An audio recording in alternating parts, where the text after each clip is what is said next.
Patay ang 73 anyos na American national matapos pagbabarilin ng hindi pa nakikilalang mga sospek sa loob ng kanyang bahay sa Sibulan, Negros Occidental o Oriental. Ayon sa investigasyon, nasugatan din ang isang Pilipinang kasama niya matapos pasukin ng mga armadong suspek ang kanilang tinutuluyan. Ang mga pangyayari tinutukan ni Rex Cantong.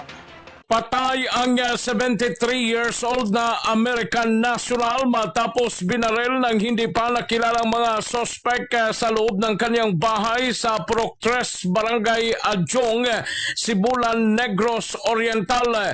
Ayon kay Police Captain Mary Jane Gutierrez, kasama ng biktima ang 34 anyos na Pinay na habang nanonood ng TV nang pasukin ng mga armadong lalaki at pinagbabaril.